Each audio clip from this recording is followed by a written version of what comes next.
Look out.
Oh, is that it? Those shows two Yeah, that pop-ups? was, I didn't know what it was, so. Yeah, no, you're good. Okay.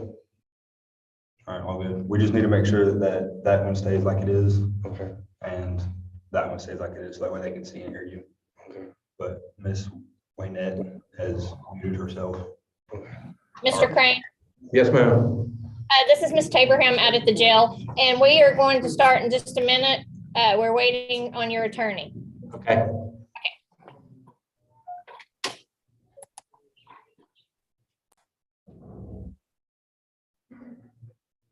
Ms. Abraham.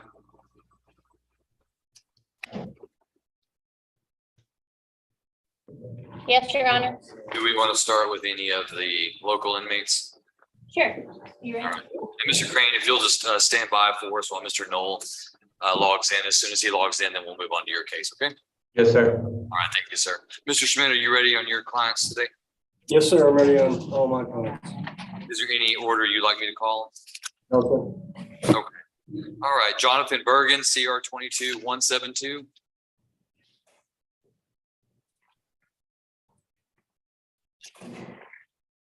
And Miss Tabraham, I see that Mr. Perales is logged in for our interpretation, but that's not going to be until 2 o'clock, right? Yes, sir. Okay, all right, thank you. All right, Mr. Bergen is set for arraignment today. Go ahead, Mr. Schmidt. that's true, Judge. We received a copy of the indictment. I've gone over that with Mr. Bergen. His name is spelled correctly. He understands we charged with the waive form reading plea not guilty. Ask for that pretrial date. All right, court will enter Mr. Bergen's plea of not guilty into the record. We'll set this matter for pretrial hearing. I believe that the date you wanted earlier this morning was August 9th. Is that correct? That's correct, Judge. All right, we'll set Mr. Bergen for pretrial August 9th. Mr. Bergen, if you make bail in this case, then your hearing will be at 9 a.m. in the courthouse. If you don't make bail, then we'll come to you at 1:30.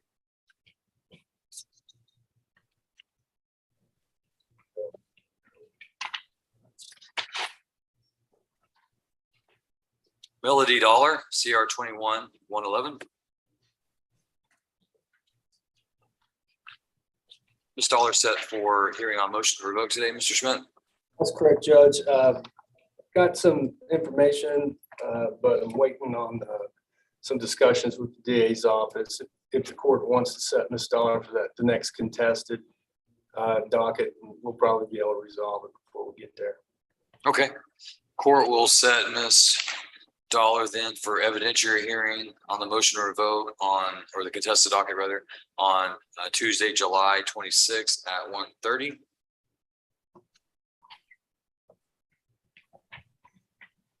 And then, I'm sorry, it won't be at 1:30, Mr. Schmidt. My apologies. Evidentiary hearings will start in the morning. So we'll have her brought over to the court if it's not resolved before then at 9 a.m.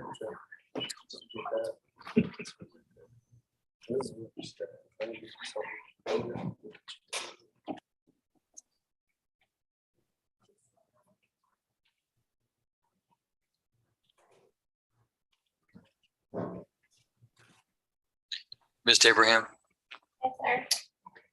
remind me on the evidentiary, are we still having the inmates brought over in the morning? Or are we just doing inmates at 1:30 and bail at 9? Are we having everybody at 9? No, we're doing it late. That was just last week when we had to leave for class. Yeah, I'm not very, when I go to New York City and I play that 3-card money, they get me every time. So, all right. So that will be at 1:30 then on the 26th, right? Okay. Yes, sir. My bad, Mr. Schmidt. It's 26, yeah, July. All right, Jeffrey Hagan, CR 22, 180, 181, 182. Judge, Jeffrey Hagan is Mr. Manning's client. It's just not notated on the docket yet. Okay, I'll make that correction. Daniel Hawk, CR 1897.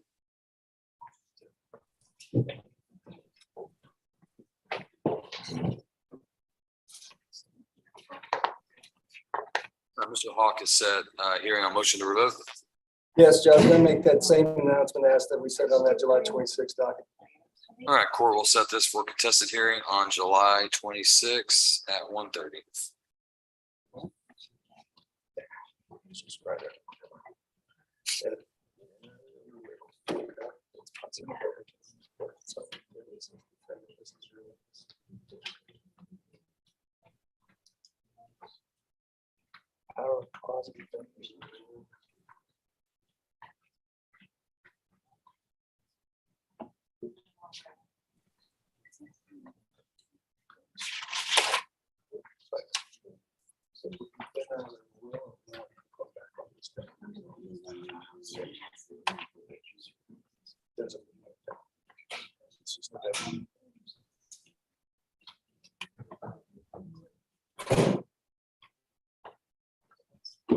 All right, David Phillips, CR 21305.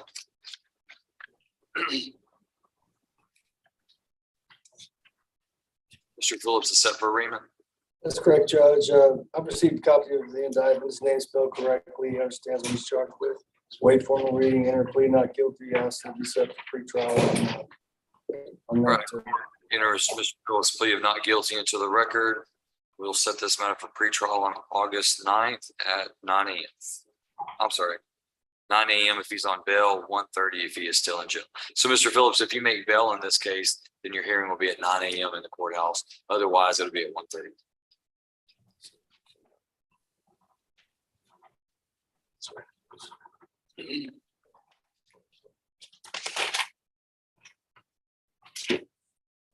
David Sahimi, CR 18335, motion to adjudicate.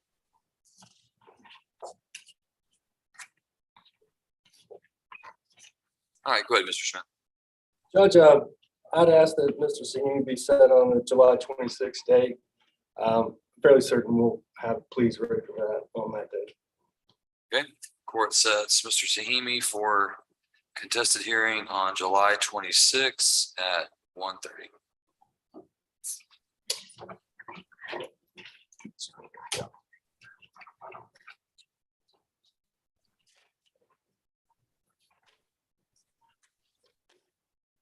Is that all your business, Mr. Schmidt?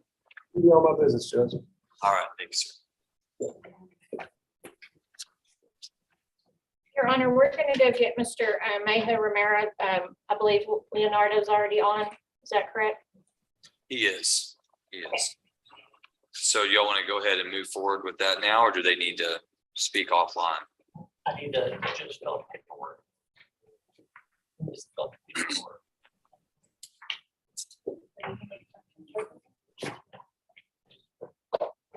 Yeah, he said he still needs him to sign, but we're just going to do that as we're going along. Is that okay?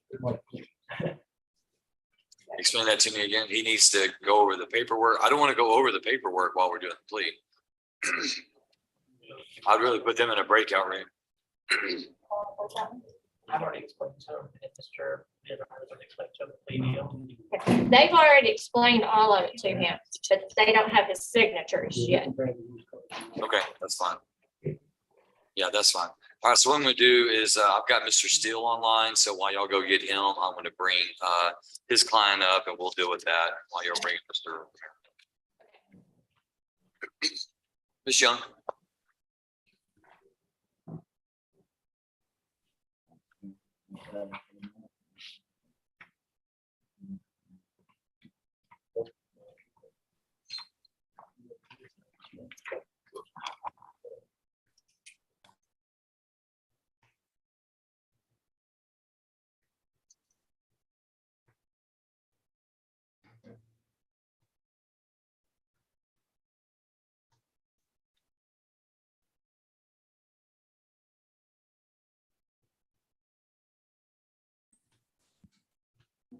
Mr. Steele, if you can hear me, I'm ready to call your case. Yes, Judge, thank you. Oh, are you there? I don't see you. Where are you at? Oh, there you are. I got you now. I had to move over. All right, this is cause number CR 22-121, State of Texas versus Andrea Nicole Young. We are set for pretrial. Mr. Steele, can you see your client here in the courtroom? Is Raise she in your- the courtroom? Raise your hand right there, Andrea. Oh, yeah, okay, I see her, Judge, thanks. Okay, all right. The court has reviewed the motion to substitute counsel. The court finds that Mr. Kurt Knoll was appointed to represent Ms. Young on her application for counsel. Court finds that she is now requesting to have Mr. Steele be her attorney of record. The court has reviewed that motion, has granted that motion, and the court is hereby substituting Kyle Steele as attorney for Andrea Young in place of Kurt Knoll. We're set for pretrial today. Mr. Steele, have you received and reviewed discovery in this case? Don't think I have discovery. Mr. Woodwick, do I have discovery on this case yet? I believe because we didn't have an official that Mr. Steele is the attorney of record, we still have Mr. Knoll. So our discovery portal is open for Mr. Knoll. It would not be open to Mr. Steele at this point. As soon as he is attorney of record, which I believe is right about now, we will open up discovery to Mr. Steele. Correct. I believe the motion wasn't filed until today, so the court wasn't able to rule on it prior to today. The court has granted that motion. So I'll set this for pretrial. Are you available on August 9th or 11th, Mr. Steele? Is that a Tuesday, Thursday, Judge? Correct. I'll take August 11th. Is it always 9 or is it 9 or 1? It's always 9. As long as Miss Young is on bail, it will be at 9 a.m. If she's ever in custody, it'll be at 1:30. I'll take August 11th, Judge. All right. We'll set Miss Young then for pretrial hearing on August 11th. And that will be at 9 a.m. As I said, as long as she's on bail, 1:30 if she is in jail. We're going to have her sign a notice of setting and give her a copy of that. She's going to be free to go. Thank you, Judge. Might be excused. Yes, thank you, Mr. Steele. Thanks. Thank you, Ms. Young. Thank you. You're free to go.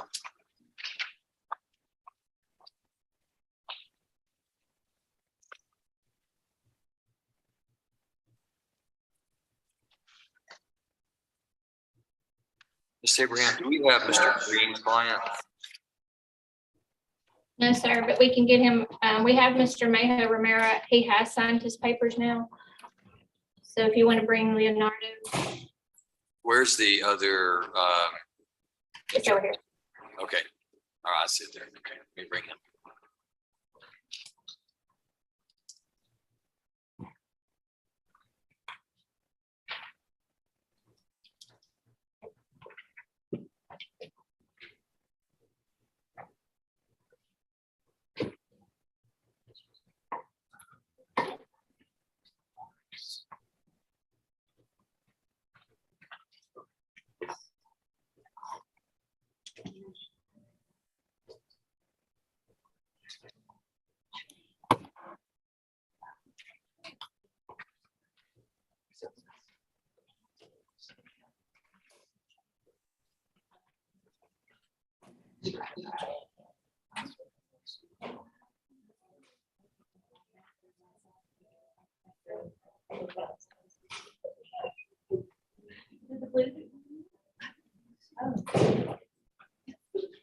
I didn't hear that part.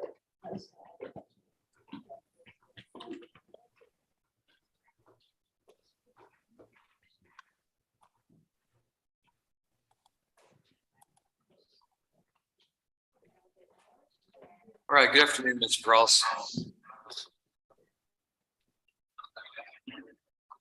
Yes, sir, I can hear you. Can you hear me okay?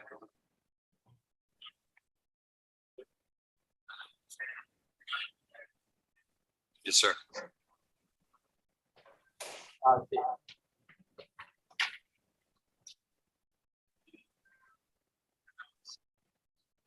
Okay. All right, at this time, Mr. Perales, I'll have you raise your right hand so I can place you under oath. Sir, do you swear or affirm that you will make a true translation of the statements of the court, the questions of counsel, and the testimony to be given by the witness in the matter now on trial to the best of your skill and judgment, so help you God? All right, if you'll go ahead and identify yourself and your license number for the record.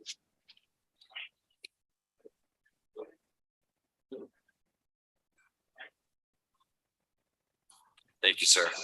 All right, this is cause number CR 2237, State of Texas versus Jose Romero, Maynerd Romero. And I think what we have before the court is a couple of things. First thing we need to address is I believe that Mr. Manning filed a motion for a new trial. Mr. Manning, where are you at? Right here, Judge. Okay. Are you in the jail court or are you in a different room?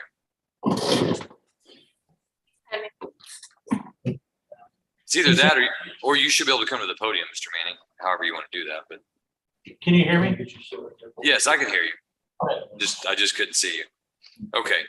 And so, Mr. Manning, you filed a motion for new trial, and I believe that at the last setting, the court reset that matter so that you can discuss that with the state. State, do you have a position on the motion?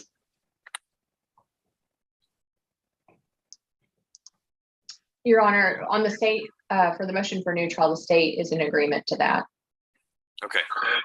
All right, the court will grant the defendant's motion for new trial. Court finds that Mr. Mejia has already pled out and received a sentence to probation from the court. Court finds that that is the substance of the motion for new trial. I know that we've been having some other hearings with regards to Mr. Mejia's extradition to the state of Indiana, I believe. And so court's going to grant the motion for new trial, and the court will allow the defendant to withdraw his plea. And the court withdraws its conviction and sentence to probation. Or if it was a deferred, the court will withdraw any finding that is made in this case. And so we'll bring this back to the position that Mr. Mejia was in prior to his plea before the court. Is it my understanding now today, Mr. Manning, that your client has reached a different plea agreement with the state? That's correct, Judge. At this time, the state and defense have reached a plea to resolve Mr. Maynerd Romero's current Van County charge of possession to proceed under 1244B with time served, a $2,000 fine, $180 restitution, $209 court costs, and reimbursement in the amount of $515. And Mr. Manning, what would be the time served sentence? At this time, he has 92 days credit. 92. That's correct, Judge. And that's what's reflected on the judgment? Yes, Judge. Okay.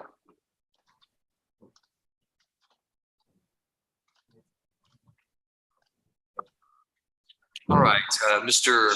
Mejia, I'm going to ask that you raise your right hand so I can place you under oath, sir.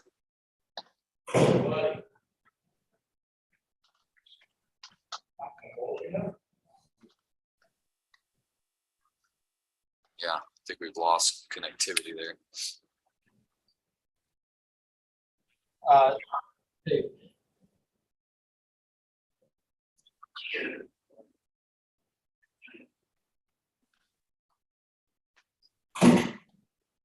We can see and hear you, Judge, and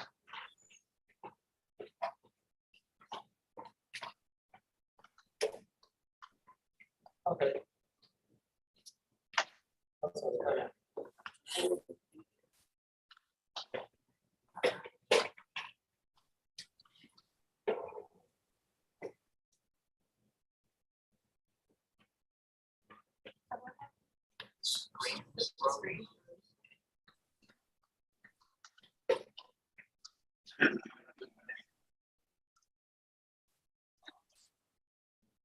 Looks like it's come back on now. So, all right, Mr. Mejia, if you'll raise your right hand.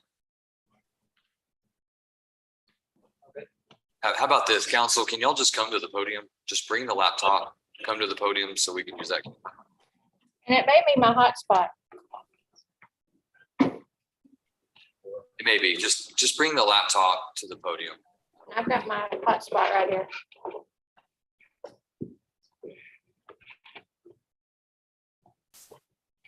Thank you. I appreciate that. All right. Thank you, Mr. Haya. Sir, do you swear that the testimony you give to the court today will be the truth, the whole truth, and nothing but the truth, so help you God? All right. You may place your hand down. All right, Mr. Mejia, I have a few questions for you. These will be the same questions that I asked you the last time you appeared before the court and you entered a plea. So I know that they're going to be the same, but something that we have to do. Okay. So Mr. Mejia, you are not a citizen of the United States, are you? No. And you do not read, write, or speak English. Is that correct?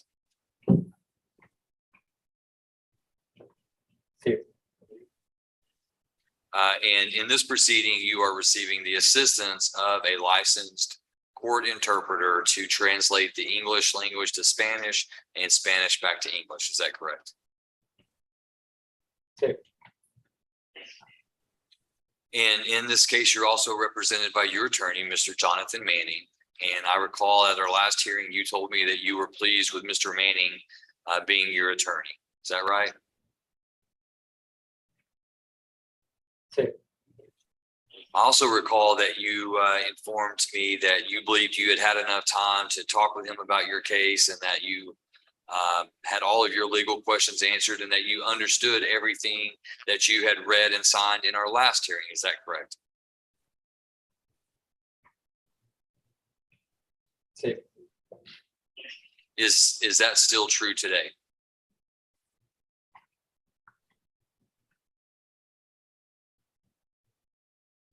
Sí. And Mr. Mejia, you have a new plea agreement today, and there's been new paperwork, and Mr. Manning has gone over all of that with you with the assistance of an interpreter. Is that right?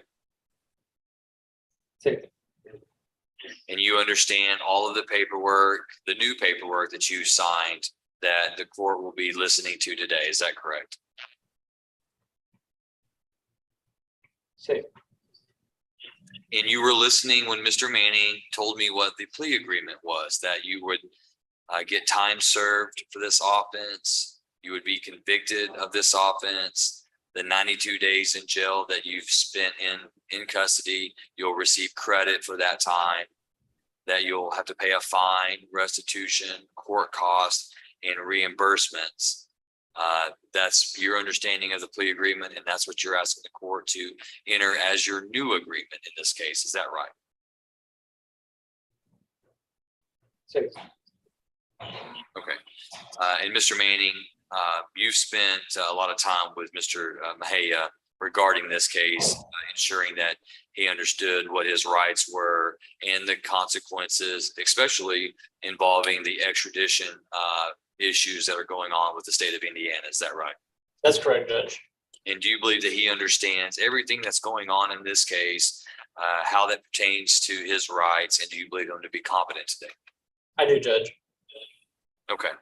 All right. So, Mr. Mejia, you are charged with a state jail felony offense of possession of a controlled substance in penalty group 1, less than 1 gram. That normally carries a range of punishment of a minimum of 6 months in prison, all the way up to a maximum 2 years in prison.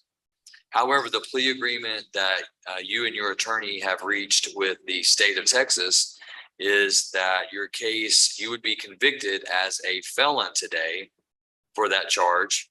Oh, is it 1244B or A, Mr. Manning? It's 1244B, Judge. Okay. Excuse me. The plea agreement that you've reached with the state today is that you would be convicted of possession of a controlled substance as a misdemeanor, and you would be sentenced to 92 days in jail, and you would receive 92 days credit for the time that you've already spent in jail. That's your understanding of the plea. Is that right? Sí. Okay. All right. So at this time, Mr. Mejia, I'm going to ask you, how do you plead to possession of a controlled substance in penalty group 1, less than 1 gram?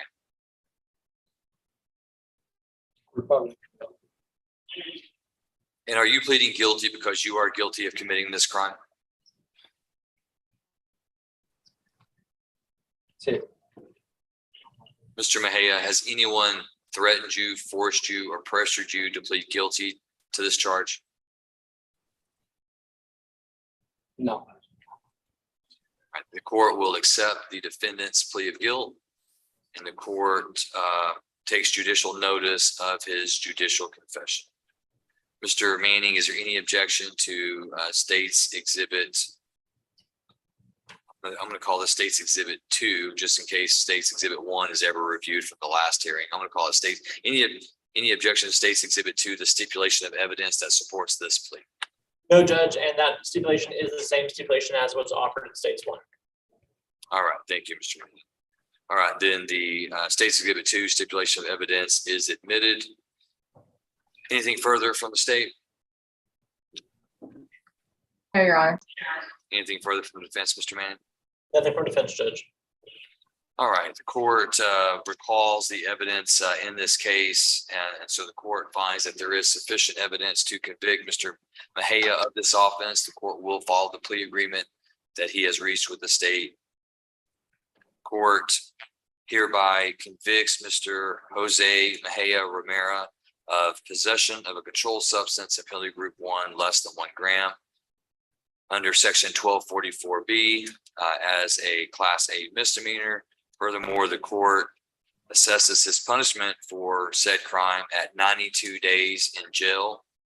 Court will give Mr. Mejia credit for 92 days time served. Court orders him to pay a $2,000 fine, $180 restitution, and $290 court costs, and orders him to reimburse Van Zandt County $515 for the indigent attorney fees incurred on the defendant's behalf in this case.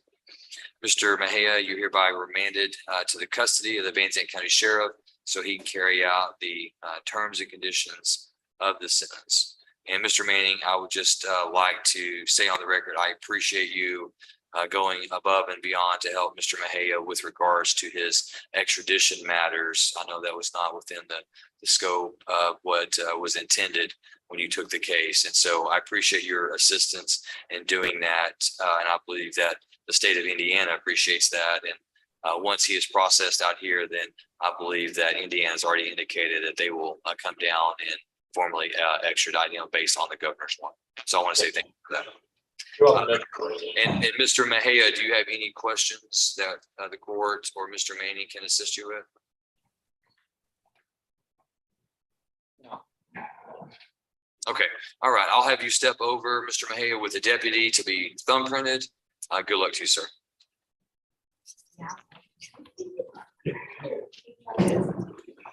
Your Honor, we have Mr. Cabrera coming up for interpreter also. Okay, But we have a wasp that's chasing us. hang on, Ms. Abraham, I lost you for a second. They got real loud. What'd you say? I said we got Mr. Cabrera coming up for Spanish interpreter, but we have a wasp. I can't, I'm sorry, I can't hear you. It's getting too loud. Or something about Cabrera. Cabrera is on his way up here because we're using Mr. Leonardo for it too. Okay, So we had to kill a wasp. all right, so I'm gonna go ahead and take up Mr. Crane right now. CR 2156, State versus Robert Cecil Crane Jr. Mr. Crane, Mr. Knoll has contracted COVID. He's unable to be here in court today. We thought that we were going to be able to Zoom him in. However, we've not been able to reach him. So I apologize for that. I'm going to reset your case until August. Okay. So I'm going to reset you until August 9th. And we'll touch base again on your case here, okay? Yes, I'll, sir. I'll make sure I get that word to Mr. Knoll. Until the Wood County detention staff, I appreciate them helping out. Sorry for the inconvenience. We didn't know if he was going to be able to join us or not. So tell him I appreciate that on my behalf, okay? Yes, sir. Thank you. Thank you, Mr. Crane. Have a good day. You too.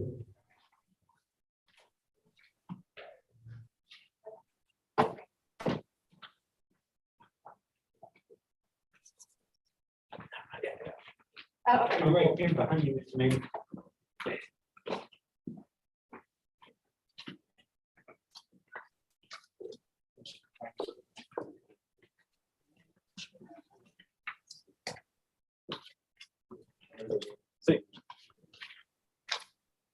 Good morning, Judge. Good morning. Oh, okay, good. All right. So for the record, Mr. Morales has already been sworn in by the court to render a true and accurate translation of this proceeding regarding Carlos Cabrera Alonso CR 21207. And I believe that today's hearing is on a motion to revoke. Any announcements, Mr. Hinde? Judge, I think the state and the defense have just entered into an agreement in regards to how to resolve Mr. Cabrera's case. I just got an email from Ms. Heisel, and I understand she was out sick. The only thing I don't know is whether we can agree and have him released soon, or whether we have to have him incarcerated till the next docket day. Judge, the state's proposal on this is to amend his conditions, withdraw and continue. And so at the court's discretion, as soon as we can get reset for that, the state can have that paperwork prepared. I agree, since we are going to reinstate him, that a long reset's probably not in order here, but I know we have interpreter issues, and also Mr. Hendier has to appear. So I'll leave it to everybody else to decide what we can do as soon as we can get it on the docket. How much time are you needing, Ms. Heisel? Or Mr. Hendy? Judge, we honestly, if Mr. Hendy doesn't have anything going this afternoon, I believe we can probably get the paperwork done this afternoon, because it would just be an amendment to his conditions. So I mean, I know Mr. Morales probably has some scheduling conflicts, but the state can be flexible, whatever works for everybody else. Hang on, Mr. Hendy. Hang on just a second. Mr. Morales, how long do I have you for?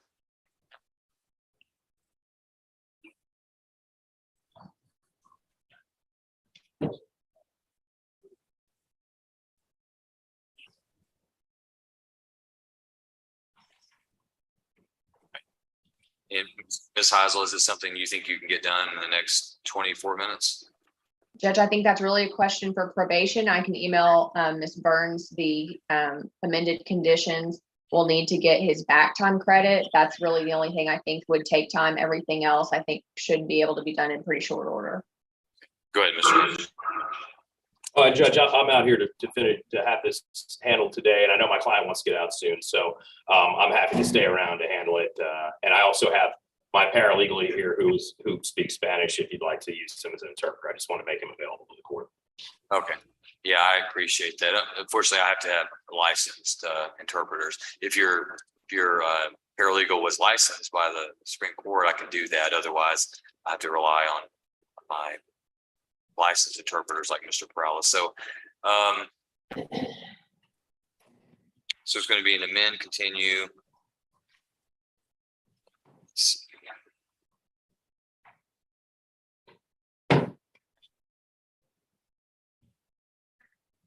Are we modifying, or what are we amending to, Ms. Heisel?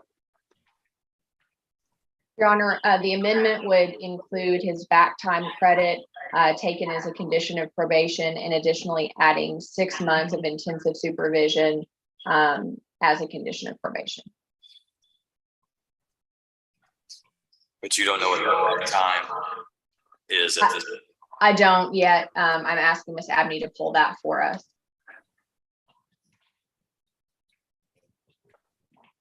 Okay, let's do this, Mr. Morales. If you'll go ahead and schedule me for 4. That's less than 2 hours, Mr. Hendy. If you would be patient with us, then I'll get Mr. Morales back on at 4, and we'll get this resolved for your client today. It'll give the state some time to get the paperwork done, and as well as probation. Of course, Judge. Thank you. All right, thank you, Mr. Hendy. All right, Mr. Cabrera, I'm going to recall your case at 4 p.m. and we should have the paperwork. We'll be able to go forward at that time. Okay. Okay, gracias, señor. You're very welcome.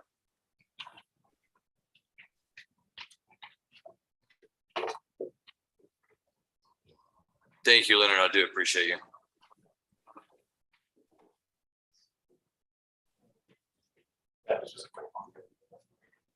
Everyone of y'all, Justin or you?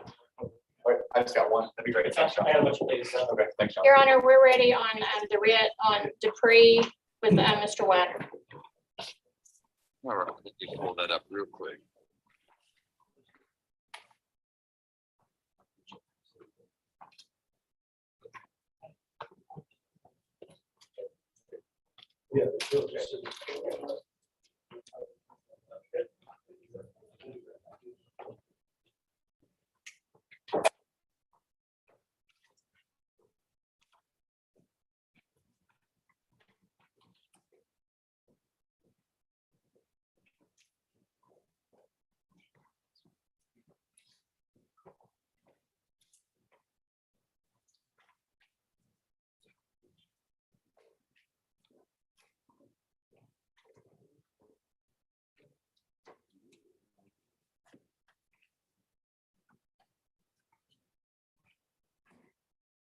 All right, this is a writ number WR 2250, Dustin Lee Dupree.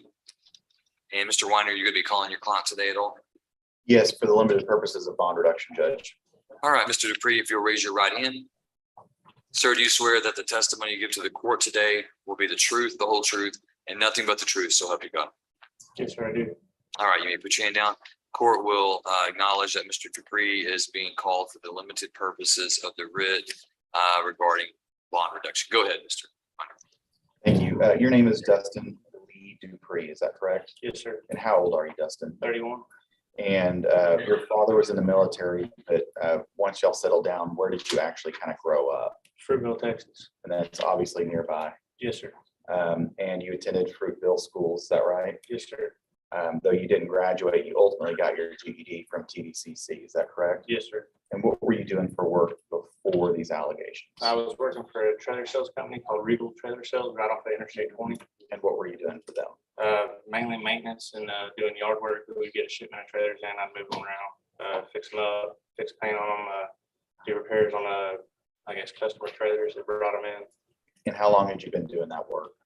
So far on that job, I was there for about 3 months. I've been at my other job for 8 months, working at Mr. D's Valero gas station. Okay. Is it fair to say that you've always held down a job? 95% of the time, yes, sir. Okay. Not just living off the government, collecting a check out there and making your own money, is that No, right? sir, I've never even received a check from the government like that. Okay. And right now you have 3 bonds, 2 of which are felonies. Each of the felonies are $50,000, and there is a misdemeanor bond at $75,000. Is that correct? Yes, sir. And do you own a vehicle? I do, but I have a title lien on it right now. So you technically don't own it outright. You would have to pay. I would have to pay money in order to get it back to where I could sell it. Okay. You don't own a home, is that right? No, sir, I do not. And you have a joint banking account with the alleged victim's mother in this situation, is that correct? Yes, sir. What was the balance of that account the last time you checked? That was about negative $432. And so you really don't have hardly a penny to your name, is that fair? Great, sir. However, you do have a mother and a brother and some family friends that are doing their very best to scrape together as many nickels as possible to try and make your bail, is that correct? Yes, sir. As a matter of fact, they've talked to multiple bondsmen about the situation. And is it your understanding that the most that you think that they would be able to come up with is about $3,000? Yes, sir.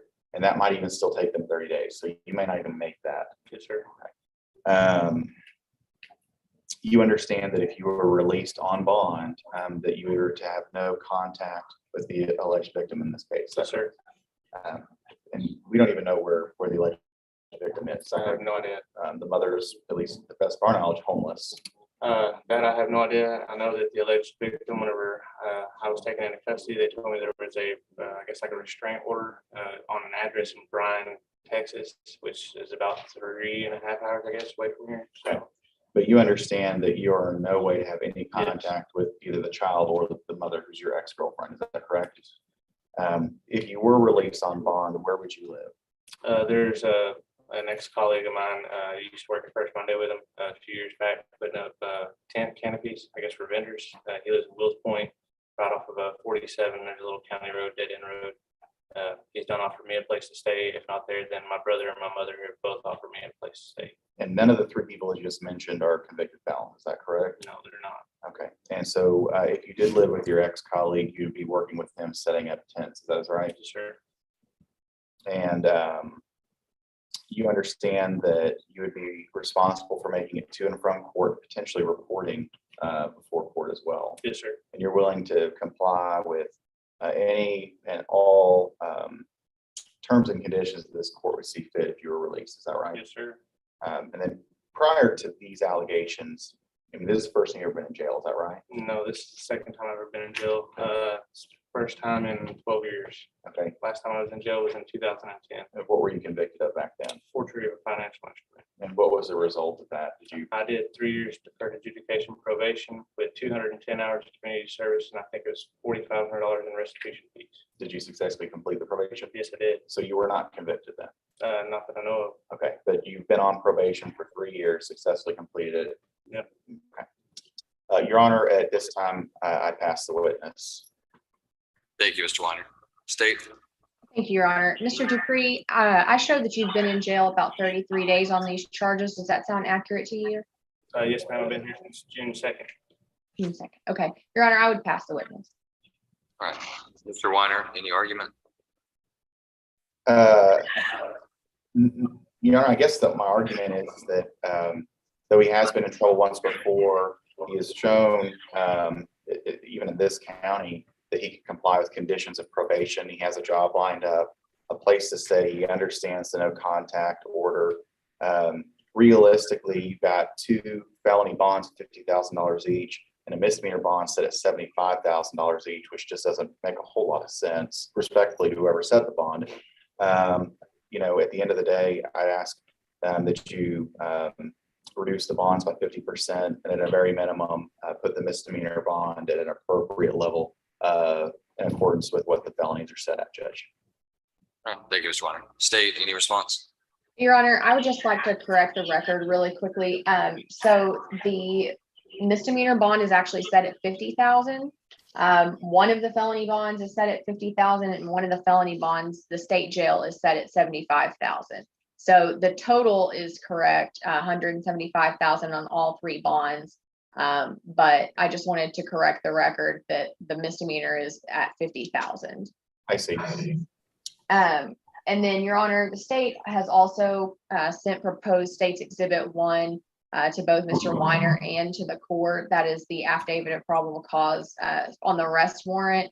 We would offer that at this time as state's evidence. And then just briefly, Your Honor, argue that based on the length of time that Mr. Dupree has been in addition to the seriousness of the allegations, we believe that this is an appropriate bond for the charges and the allegations. We would ask the court to remain the bond at what we believe is a reasonable amount. And there already are conditions of no contact. State is satisfied that in the event that Mr. Dupree does bond out, that has been taken care of. But until we are able to get a more thorough case report, Your Honor, we would ask you to remain the bonds at a total of 175,000.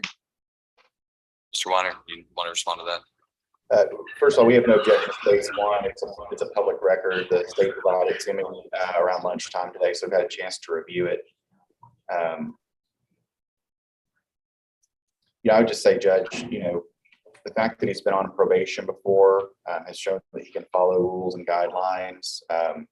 Respectfully to, I'm not trying to dog a law enforcement agency, but I anticipate that I'll be back in front of you in 90 days asking for a PR bond. And while that's not always true, we have somebody who has a place to live, has a job, rather than feeding and housing this person for an additional 60 days, grant him, a bond reduction so that he can do those things and the county's not paying, taxpayers aren't paying for his confinement. All right. Thank you, Mr. Weiner. All right. The court will take the evidence and the arguments under advisement. I will review states 1, and I will issue a ruling at the end of my docket today. Okay, thank you, Judge. All right, thank you, Mr. Weiner. Will I be notified, I guess, email from your court staff? Yes, I'll have Ms. Tabraham email you a copy. Thank you so much. And that's all I have. Maybe excused. Yes, sir. Thank you, Mr. Weiner. Thank you.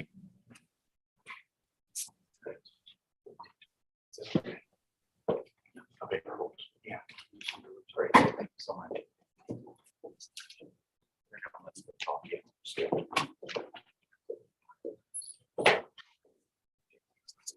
Do we have any other counsel there in the jail that's ready? Yes. Two pleas are ready. Because getting full corrected. If they need more time, that's fine. I've got Mr. Green online. We can- I'm ready for Ms. Mullins right now. Okay, Mr. Manning is ready for Ms. Mullins. All right, Julie Ann Mullins, CR 21-300.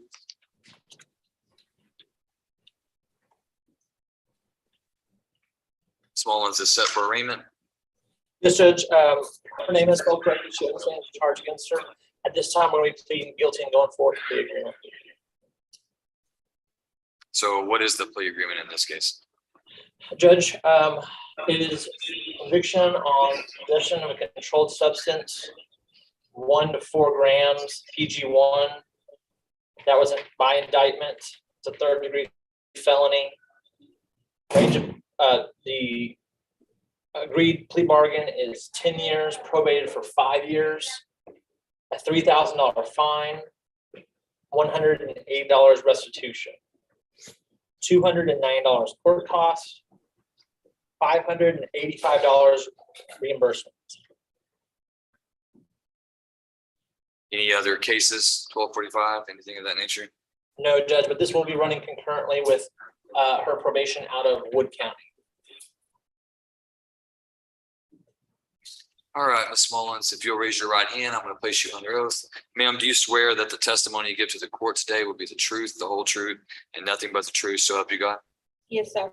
All right, you may lower your hand. Your name is Julie Ann Mullins, is that correct? Yes, sir. And Ms. Mullins, are you a United States citizen? Yes, sir. Do you read, write, and speak English? Yes. Have you ever been diagnosed with any type of mental condition? No. In this case, Mr. Jonathan Manning has been appointed to represent you as your attorney. Are you pleased with his representation? Yes, sir. Do you feel like you've had enough time in this case to speak with him and have all of your legal questions answered? Yes, sir. Is there anything about the paperwork that you've read and signed today with him that you do not understand? No, sir. Mr. Manning, do you believe Ms. Mullins to be competent today? She is, Judge. And Mr. Manning, do you feel like you and she have had enough time, considering that the case is set for arraignment today, that y'all have had enough time to review the state's evidence to enter into this plea intentionally, knowingly, and voluntarily? Yes, Judge. Ms. Mullins was very proactive about reaching out to me from Wood County, both by mail and by phone call. We did a lot of our discussions while she was still up in Wood County, and once she got here, we sat down and discussed her case once she was here. All right, thank you, Mr. Manning. All right, Ms. Mullins, you are charged by indictment with possession of a controlled substance in penalty group 1, greater than to 1 gram, less than 4 grams. A 3rd-degree felony in the state of Texas has a range of punishment of not less than 2 years in prison or more than 10 years in prison, and a fine not more than $10,000. So any sentence that's handed down in this case must fit within that range of punishment. You understand that? Yes, sir. And you've heard Mr. Manning read the plea agreement that the sentence today, if the court accepted this plea agreement, the court would impose a sentence today of 10 years in prison. The court would suspend that and place you on probation or community supervision for 5 years, in addition to your fines, court costs, restitution, reimbursements. Is that your understanding of the plea agreement and the range of punishment, and what you still want to go forward understanding those things? Yes, sir. Okay. All right. So Ms. Mullins, I'm going to ask you at this time, how do you plead to that offense? Guilty. Are you pleading guilty to that crime because you are guilty of committing that crime and for no other reason? Yes, sir. Has anyone threatened you, forced you, pressured you to plead guilty to this crime? No. All right. The court will accept the defendant's plea of guilt. Mr. Manning, any objection to state's evidence? No objection, Judge. Our state's evidence is admitted, and the court does take judicial notice of Ms. Mullins' judicial confession. Anything further from the state? No, Your Honor. All right. And Ms. Heisler, can you go ahead and give me the facts to support the plea? Yes, Your Honor. June of last year, Ms. Mullins was operating a vehicle that had a driver's side headlight out. She was pulled over for that infraction. She had a passenger in the car with her, and their stories were not consistent with one another. The officer asked for consent to search the vehicle, which Ms. Mullins denied. However, a canine officer was deployed, alerted on the vehicle, a probable cause search instituted after that. they located in the vehicle a pink glass pipe and a baggie containing 2.7 grams of methamphetamine. After being read Miranda, the officers asked both passengers of the vehicle about the drugs that he had found, and Miss Mullins claimed all of it as hers, admitted it was hers, and asked that the truck be released to her passenger. And like I said, Judge, the lab confirmed 2.71 grams of methamphetamine. Thank you, Ms. Heisel. Mr. Manning, any objection to that summary or any additions? No objection, Judge. Okay. All right, then based on the evidence as presented, the court finds that there is enough evidence to convict Ms. Mullins of this offense. The court will follow the plea agreement in this case. The court convicts Julie Ann Mullins of possession of controlled substance of penalty group 1, greater than or equal to 1 gram, but less than 4 grams. The court imposes her sentence at 10 years confinement in the Texas Department of Criminal Justice. The court will suspend that sentence today, place her on community supervision for 5 years, order her to pay a $3,000 fine, $180 restitution, $290 court costs, and $585 reimbursement to Van Zandt County. The court will order that this sentence run concurrently with any sentence that is imposed upon her in Wood County for a probationary period. Ms. Mullins, you're hereby remanded to the custody of the Van Zandt County Sheriff so he can carry out the terms and conditions of the sentence and have you step over with the deputy to be fingerprinted. After that time, you'll speak with the probation officers for more information. Good luck to you.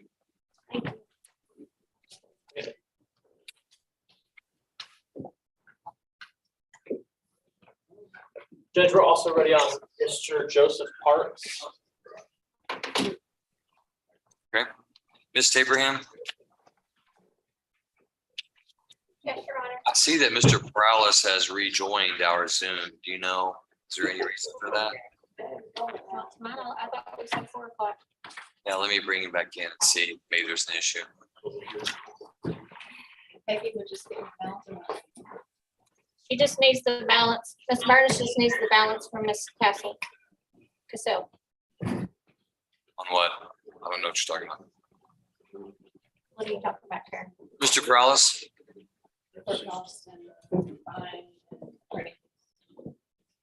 Hey, Leonard.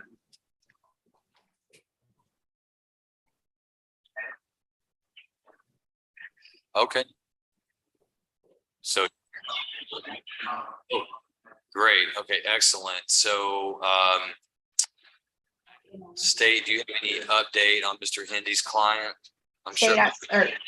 I'm the state, sorry, Judge. Judge, I believe the only thing Ms. Burns said we were lacking was updated court costs and fines. However, I don't believe that that's an amendment, so I don't know that we need that to move forward, other than just they would want, obviously, to notify Mr. Alonzo Cabrera what he owed. But that's not changing from the original judgment. But I know we have all the back time credit. And I have the state's motion to withdraw and continue here that I will bring to the court after our hearing. Okay, and has that been sent over to Mr. Hindy so he can review that? I don't believe it has. I can send it over by email to him. Yeah, if you will go ahead and do that. And so let's say, I think we can have all this ready to go by 2:45. So Mr. Morales doesn't have to sit here and. I'll defer to Ms. Burns because her conditions of probation are the only thing we're waiting on, but I'm ready whenever they're ready. She's calling Miss Peggy now about the court costs because she wants them on there. Okay.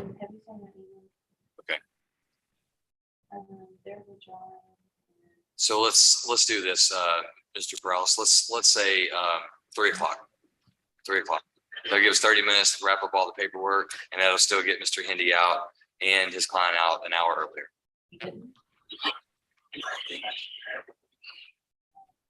Well, I saw that you popped back in, so I thought I needed to hear from you because I knew you had something important to say.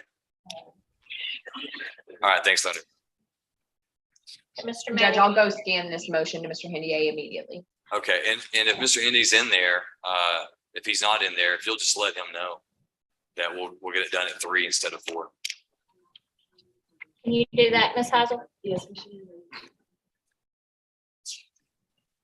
All right, Mr. Manning, who'd you say you were ready on? Mr. Joseph Leon Parks. Joseph Parks. All right, Mr. Parks, if you'll come forward, CR 22-192. And Mr. Parks is set for, I see, arraignment and or to enter his plea today. Is that correct? That's correct, Judge. All right, Mr. Parks, if you will raise your right hand, sir, I'm going to go ahead and place you under oath. Sir, do you swear that the testimony you give to the court today will be the truth, the whole truth, and nothing but the truth, so help you God? Yes. All right, you may put your hand down. Your name is Joseph Leon Parks, is that correct? Yes, sir. And Mr. Parks, are you a United States citizen? Yes, sir.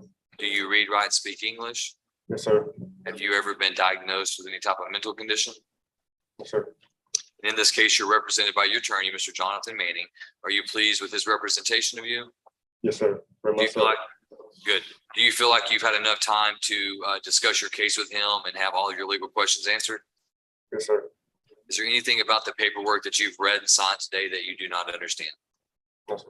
All right, Mr. Manning, do you believe Mr. Parks to be competent today? He is, Judge. And you believe that he understands all the rights as have been explained to him? He does, Judge. And Mr. Manning, can you go ahead and outline for the court what the plea agreement is? Yes, Judge. At the request of my client, he is requesting safe plea. The state agreed to sentence him to 10 years, probated for 10 years, a fine of $1,500, and safe plea as a condition of the probation. There's a $1,500 fine, as I said, $209 court cost, as well as reimbursement in the amount of $520.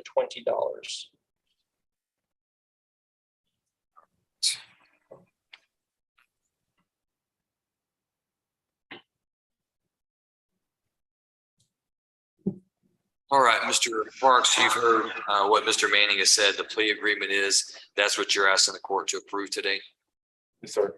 So you're asking the court to put you on community supervision and as a condition of that, for the court to send you to a rehab run by the Texas Department of Criminal Justice. Is that right? Yes, sir. Have you ever been to Safe P before, Mr. Parks? No, sir. So you're telling me before we enter this plea, you're telling me that you have a drug problem? Yes, sir. And what is your drug problem? Methamphetamine. Say again. Methamphetamines. Methamphetamines. And how long have you been addicted to methamphetamines? For a while, sir, for good over 10 years, probably 10 years, over 10 years. And how old are you now? 34. 34. And so if I go forward with this plea and I send you down there, you're telling me that you want to go because you want to make a change in your life and you want to get help to battle this addiction? Yes, sir. All right, so Mr. Parks, you have been charged with unauthorized use of a vehicle that is a state jail felony that does carry a range of, is it a state jail felony, Mr. Manning? My docket says state jail felony. Judge, that was enhanced, punishment enhancement by the state to a repeat felony offender with a range of punishment of second-degree felony, 2 years to 20 years. Okay. And so is that 2 enhancement paragraphs? Yes, Judge. Judge, it looks like they just put it in one paragraph, but it contains the punishment enhancement contains 2 separate offenses. 2 separate offenses, 1 enhancement paragraph? Judge, it's 2 prior pen trips enhancing a state jail to a second degree. So I believe we did it as 1 paragraph because it's under 1244. 1242.5. So it is, I believe, 1 enhancement paragraph because it's not 2 steps, it's just 1 step. It's not a third degree. It's not 2 prior state jails. It's 2 prior consecutive pen trips. So it would be a 1 paragraph. It's just 1 enhancement, not 2 steps. You can't plead true to one and negative, not true to the other. That would not be an enhancement. So I do believe it is just 1 enhancement. Okay. All right. So Mr. Parks, you were indicted with a state jail felony offense of unauthorized use of a motor vehicle, which carries a range of punishment of not less than 6 months in prison or more than 2 years in prison. And then the state of Texas has filed in your indictment enhancement paragraphs that, if proven true, would enhance your range of punishment in this offense to that of a second-degree felony offense, which would move your minimum from 6 months to a minimum of 2 years in prison, and your maximum of 2 years in prison to a maximum 20 years in prison. You understand that range of punishment now? So it'd be minimum 2, maximum 20, if proven true. So at this time, Mr. Parks, I would see that if the court approved the plea agreement, your 10-year sentence would fit within that range of punishment. Does that make sense? Yes, sir. Okay. So understanding the plea agreement, understanding the range of punishment, do you still wish to go forward with the plea agreement? Yes, sir. Okay. All right. So Mr. Parks, how do you plead to unauthorized use of a vehicle? Guilty. And are you pleading guilty to that crime because you are guilty of committing that crime? Yes, sir. And how do you plead to the enhancement paragraph alleged in your indictment? Is that enhancement paragraph, which contains 2 separate convictions, is that enhancement paragraph and those conviction allegations true or not true? True. And has anyone threatened you or forced you or pressured you to plead true to the enhancement paragraphs today? No, sir. All right. Then the court will accept the defendant's plea of guilt and the plea of true to the enhancement paragraph. Mr. Manning, any objection to the state's evidence? No objection, Judge. All right, state's evidence is admitted and the court does take judicial notice of Mr. Parks' judicial confession. Anything further from the state? No, Your Honor. All right, Mr. Woodwhite, can you go ahead and give me the facts to support the plea? Yes, Your Honor. Van Police Department on the night in question responds to the defendant is slumped over the steering wheel, unconscious at the love stop in van. He has basically driven over a curb and come to rest across against the sign, just across the curb from the parking lot. Defendant gives an inconsistent story about where he's coming from and going, states that he does not know who the car belongs to, but that he borrowed it from a friend. The Van Police Department holds the car pending. It's actually owned by Enterprise Leasing, and they can advise as to who's the rightful owner of it. They release Mr. Parks while still on scene. Enterprise Leasing gets a hold of van, says that it was leased to Benny Keith's Food and was reported stolen out of Dallas earlier that day. Defendant is then arrested. Inside they find multiple items that he states are not his and are returned back to Benny Keith Food regional manager. About 5 hours after the Van Police Department arrests defendant, the vehicle comes up as stolen. All right, thank you. Mr. Manning, any objection to that summary, Mr. Manning? No objection, Judge. All right, then based on the evidence presented, the court finds that there is sufficient evidence to convict Mr. Parks.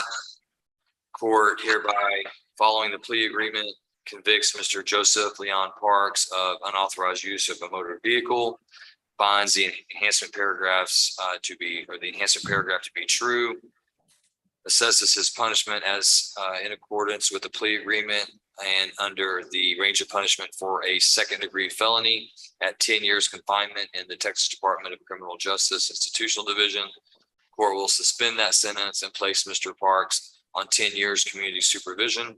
As a condition of that community supervision, court orders Mr. Parks to successfully complete the substance abuse felony punishment facility, also known as safety. And the court also orders him to pay a $1,500 fine, $290 court costs, and $520 reimbursement fees.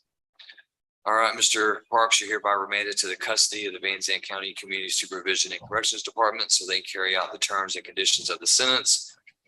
I hope that you go down to safety and you accept the education that you can use to make a difference in your life. All right, you're a young man and you got a lot of life left before you if you seek it out, right?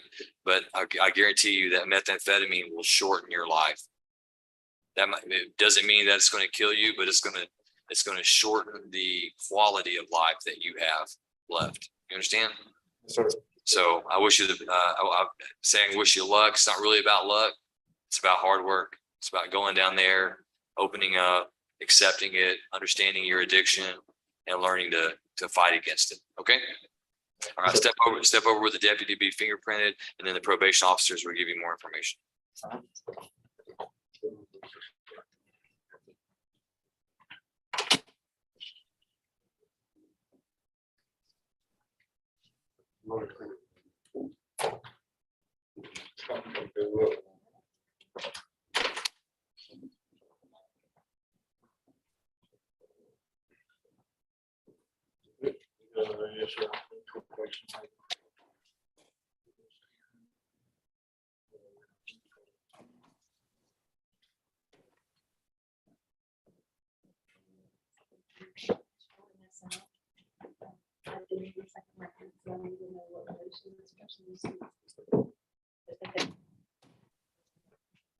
All right, Ms. Abraham, while Mr. Manning's working, do we have Mr. Greening's client?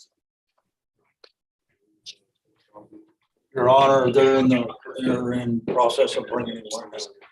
Okay.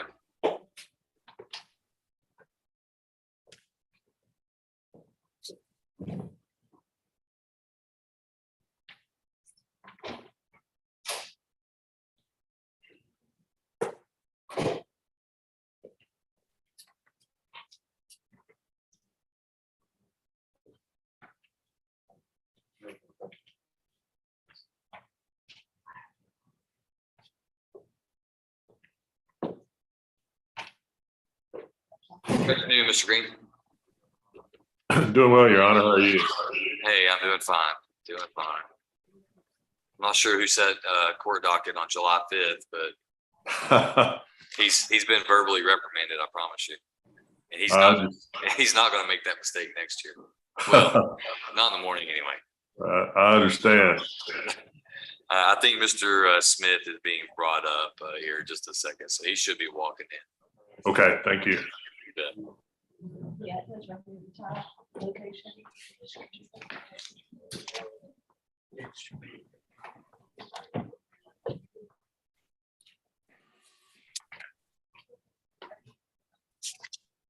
Mr. Manning. All right, this is cause number CR 21370, State versus Justin Lee Smith. We're set for pretrial. Mr. Smith, do you see Mr. Green there on the screen? Yes, sir. Okay, all right. Any announcements, Mr. Green? Judge, he's set for pretrial. He was set just right before I left to go out of town for several days. And I just got back on Sunday evening. I need some time to visit with Mr. Smith to discuss how the proceedings in the cases, and there's a couple of issues I need to visit with Ms. Curry about as well. All right. Do you see any potential pretrial issues, or can I move this over to a docket call? I think a docket call will be fine, Judge. Okay. Would August 9th or 11th be okay? I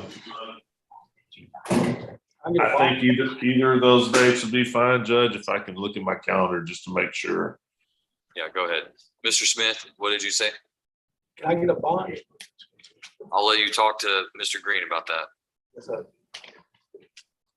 Judge, I think either of those days would be fine. I will let the court know that I'm set for jury trial in Judge Evans' court in Palestine that week. It's a case that was mistrial last time. I expect that it will go, but I guess there's always a chance that somehow it wouldn't, but we are especially set number one. Let's do this then, because I don't want to set it if you think it won't go. How about August 23rd? That'll be fine, Judge. I am setting Judge Calhoun's that day for trial as well in Palestine. I don't think it will go just based on where it is on the docket. Okay, so we'll set Mr. Smith for additional pretrial. We'll set it for docket call on August 23rd.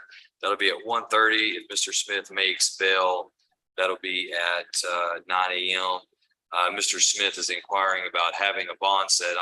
I'm sure that there is. I'm having a bail set. I'm sure that there is bail in this case, Mr. Smith. I'm not sure what it is off the top of my head, but I'll let you and Mr. Green discuss discuss that, okay? And if Mr. Green, if you want a bail reduction hearing before that time, let us know and we can get you scheduled. Or if you and the state reach an agreement, y'all can just send that over. Okay, Judge, I'll do that. And Justin, I'll check on that and we'll go from there, okay? Just don't have a no bond right now.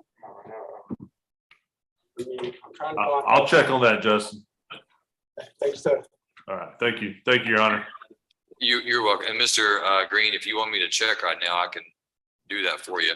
Okay. If you While don't we got, mind, yeah, sure, I don't mind. We've I got. thought I had checked that and saw that he did have bond, but it's been away from the office. It's, my memory's not as refreshed as it has been.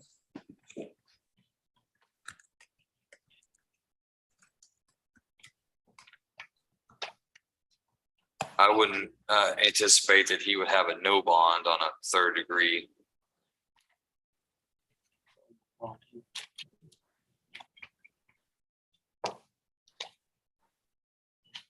All right, it appears to me that Mr. Smith bonded out on May 14th of 2021 with Roy Brockway at $15,000 and then failed to appear in court on May 10th. There was an order declaring bail forfeiture and there was a new bail set in the case at $40,000. So let me show you here, Mr. Smith, what I've got.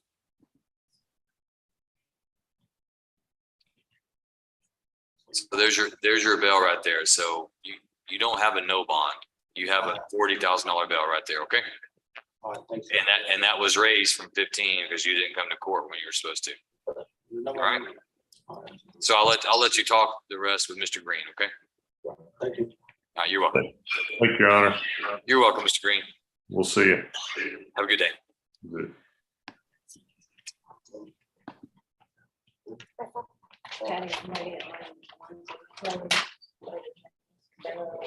Your Honor, Yes, ma'am. on the two of Mr. Knowles, do you want us to just reset those? You want us to bring them into the courtroom That's Mr. Moorhead, correct? and Yarborough? Ibarra.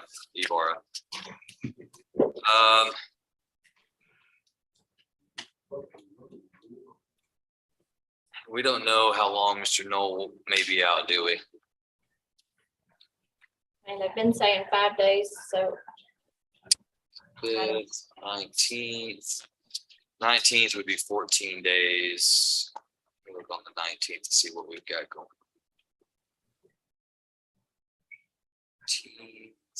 You have 74 that day. We're pretty full. Let's do this. Let's reset for July 21st. So that's week after next. Let's just take it back there and let them know that Mr. Knoll has COVID, was unable to appear today in court or via Zoom, and that we've reset to week after next to the 21st. okay. And then Mr. Manning, if he's ready, we're ready. We're ready on 2 resets. Okay, he's ready on 2 resets. We're not doing any more recess today, so we're only going to do please. Let him know. On the resets. I've done most of the pleas. I'm going to have a few resets.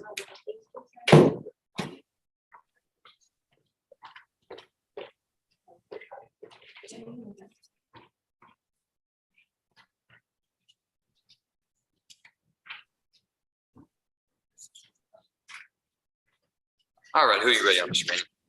Judge, ready on Mr. Hagan and on Mr. Boylan.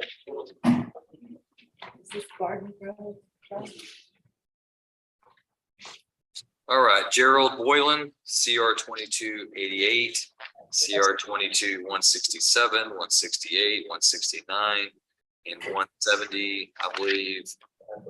The first one set for pretrial, all the latter are set for arraignment. Let's take up the arraignments on those 4 cases first, Mr. Manning. Judge, my client understands, I came out on Friday, went over to discovery with my client. He understands the charge against him.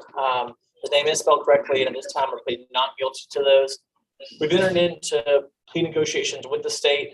However, before we proceed much further on that, I'm going to be filing a motion for competency evaluation. And once we get that back, then we'll continue on those negotiations. But at this time, I'm going to request that. I'll get the formal motion filed, if not later today, before the end of the week this week, so that we can have Mr. Boylan evaluated and for competency. Okay. All right, so the court's going to enter pleas of not guilty for Mr. Boylan in the latter 4 cases.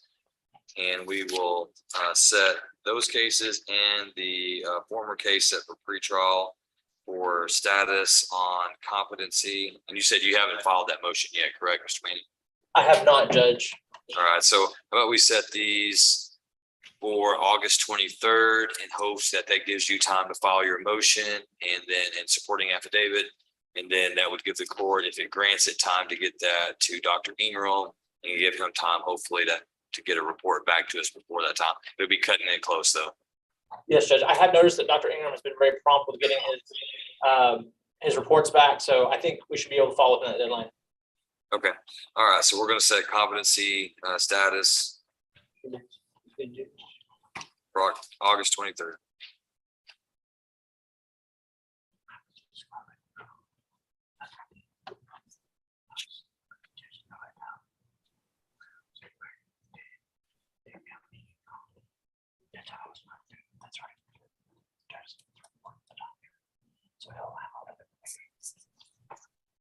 Judge, may Mr. Boylan be excused?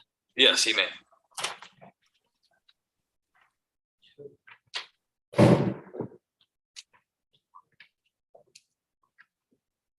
Already on Jeffrey Hagan.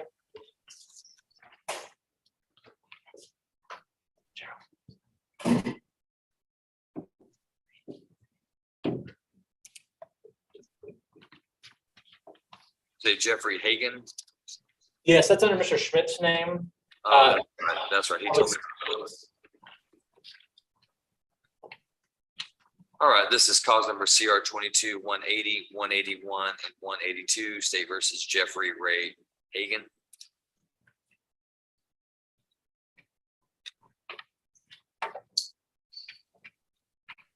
Judge, those cause numbers were 180 through 182. Is that correct? Correct. And he is set for arraignment on all 3 cases. Yes, Judge. I also came spoke to Mr. Hagan on Friday. We began looking over some of the voluminous discovery that's been provided. There's quite a number of DVDs, Judge, in this case. But to the arraignment, at this time, my client understands the charges against him. His name is spelled correctly. He pleads not guilty and would request to be set for pretrial. I'd ask that the pretrial be possibly set out a little bit further because of the amount of discovery that's in the case and because of some of the issues my clients want me to look at. All right, the court will find that Mr. Hagan has waived the formal requirements of arraignment. Court will enter his plea of not guilty into the record on each charge. Court will set this matter or all 3 of these matters for pretrial hearing on August 23rd. That will be at 9 a.m. if he's on bail, 1:30 if he's in jail. So, Mr. Hagan, if you make bail in these cases, then your hearings will be at 9 a.m. in the courthouse. And Judge, I did have one correction. I'm sorry. Mr. Hagan did let me know his name. His first name is spelled incorrectly. It is Jeffrey.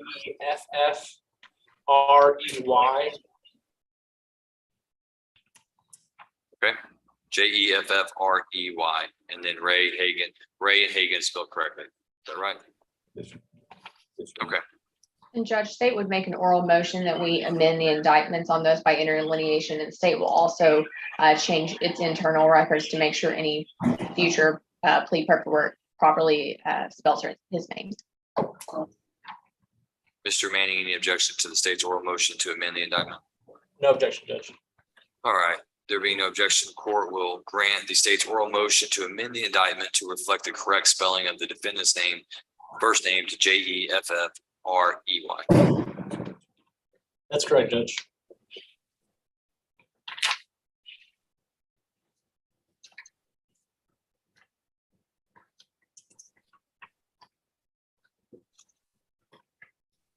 All right. Thank you, Mr. Hagan. We'll see you back on August 23rd.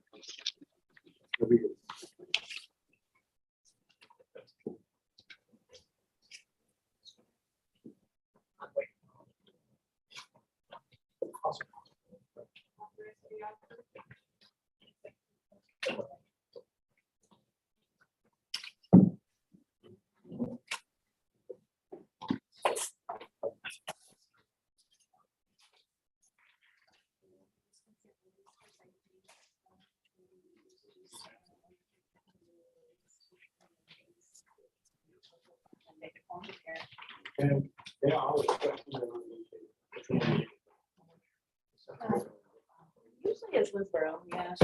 Very seldom is it not. Thank you. All right, are we waiting on plea papers for Mr. Grace? Is he going over those? Yes, Judge, there's just one correction on the front page, but I've gone over the rest of it with him. Okay, thank you, sir. I was just checking. And so that's all we have left is Mr. Grace and then Mr. Cabrera. How are we on our paperwork with Cabrera? Are we about ready on that? Where's your attorney? Is the attorney here?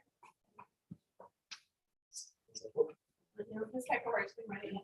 No, she's here. She can't. So Jonathan's. Yeah, I think that is. Yeah, and that's what she said.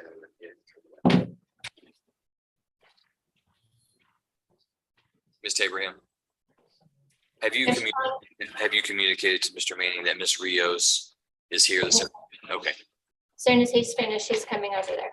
okay, good. And she checked in earlier and I told her she could sit in the hallway because she has her children with her. Okay. All We're right, waiting on Mr. Hyundai to come back. So this is your family member, friends. so we have our paperwork and we're good on everything. This is everything you can have in the facility. I believe so. It's not on the list. Carlos, yep. You're good to go. We have Mr. Grace and Mr.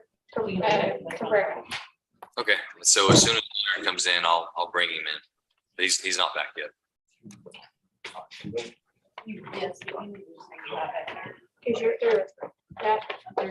Karen, you're through with Cabrera. Paper, I mean, the paper. Yes, that's right.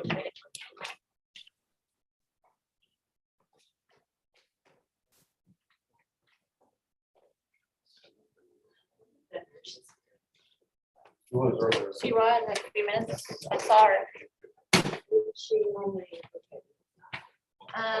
You go out this. Go through the. Go to the book in and go to the left. There's right, before you get the book in, think about it. Right there, should be right there. Where you're at. Yeah, no, right there. Yes, understood.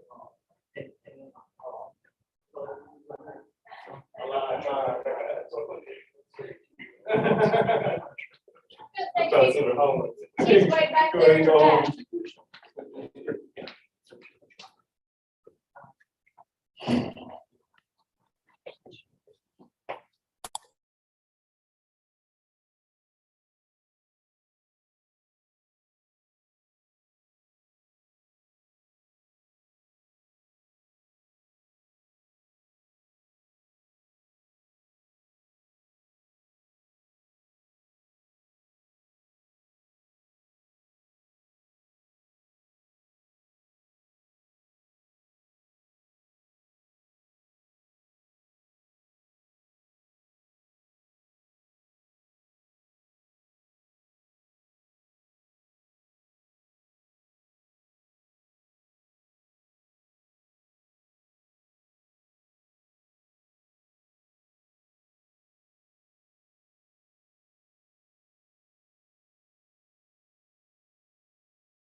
All right, Mr. Manning, Ms. Abraham, someone will need to unmute your microphone there.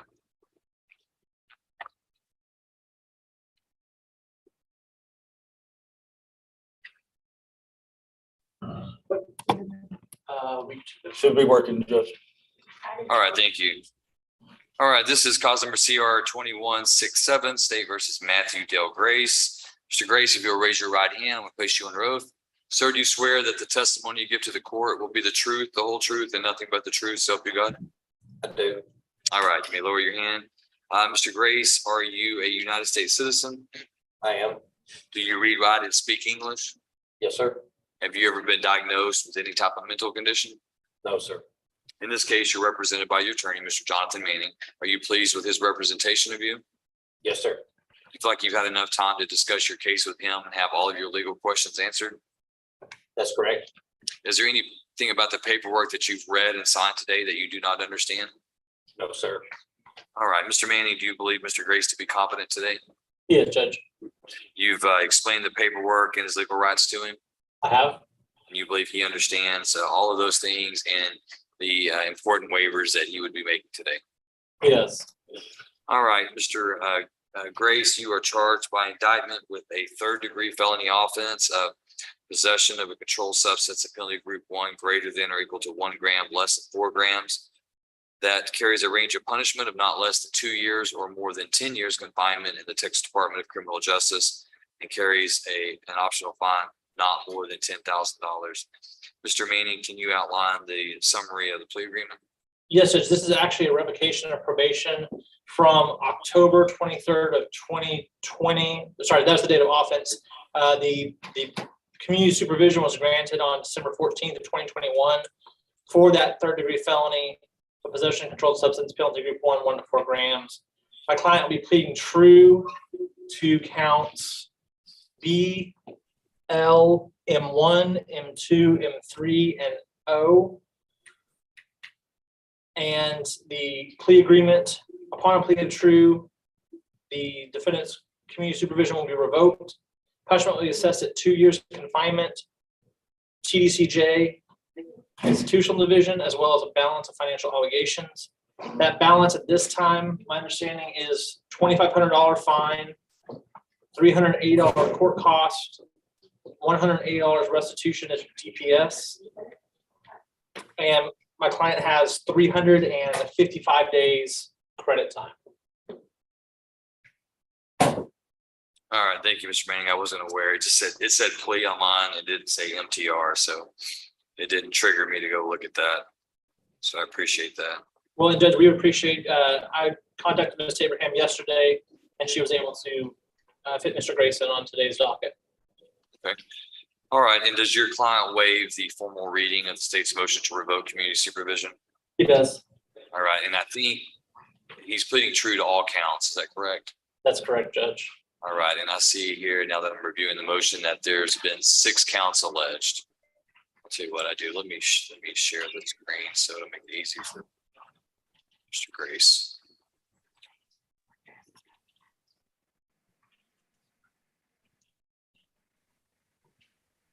All right, is that in fact the case? He's going to plead true to all 6 counts? Yes, Judge, and we have a paper copy here. Okay, good. All right, Mr. Grace, at this time, the court finds that the state has filed a motion to revoke your community supervision. And the court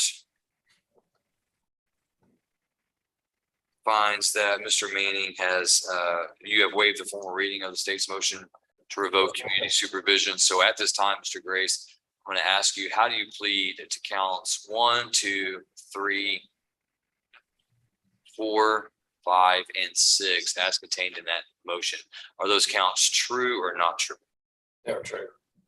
And Mr. Grace, are you telling me that each one of those counts are true because the allegations in those counts are in fact true? That is correct. And I know the question's worded very weird and kind of complex, but really what I'm trying to get at is you're not telling me that these things are true just so you can get a certain plea agreement. These things that are alleged in this motion, they are true, things that you have done. Is that right? Yes. Okay. All right, and Mr. Grace, has anyone threatened you, forced you, otherwise pressured you to plead true to any of these counts today in this motion? No. All right, court will accept the defendant's plea of true to each of the counts as alleged in the state's motion to revoke community supervision.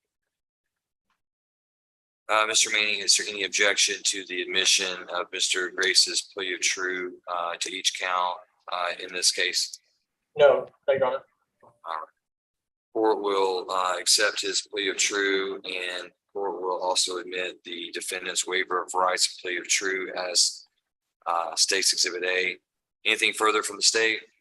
No, Your Honor, we would rest and close at this time. Anything further from the defense, Mr. Manning? Rest and close, Judge. All right.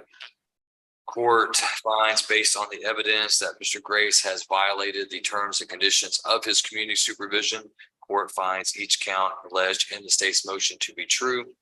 Court follows the plea agreement in this case. The court will hereby revoke Mr. Grace's community supervision, assess his punishment in accordance with the plea agreement at 2 years confinement in the Texas Department of Criminal Justice, order him to pay the balance of his financial obligations, and the court will award Mr. Grace 355 days credit towards his sentence for the time that he has spent in jail on this cause. Mr. Grace, you're hereby remanded to the custody of the sheriff so he can carry out the terms and conditions of the sentence. I'll have you step over with a deputy to be fingerprinted. Once you get out of custody, Mr. Grace, I want you to report to the Van Zandt County Courthouse so you can make arrangements to pay the county what you owe. Okay? Thank you, sir. You're welcome. Failure to do that will result in me issuing a warrant for your arrest. We'll be right back here again, okay? I understand. Thank you. Okay, all right. Go ahead and get fingerprinted. All right, is that all you got? Anything other than Miss Rios over here? That's correct, Judge. I'm gonna pack up my stuff and I should be right over there. Okay, thanks. And hey, before you come into the courtroom, you may want to speak with Miss Burns. I have some notes on Miss Rios that she hasn't reported in quite some time. Let's see. It says that she's delinquent $430. Hasn't reported since December 14th of 21. So I'll let you talk with her about those things before we come in because I'm going to want to hear about that. Yes, Judge. Thank you, sir.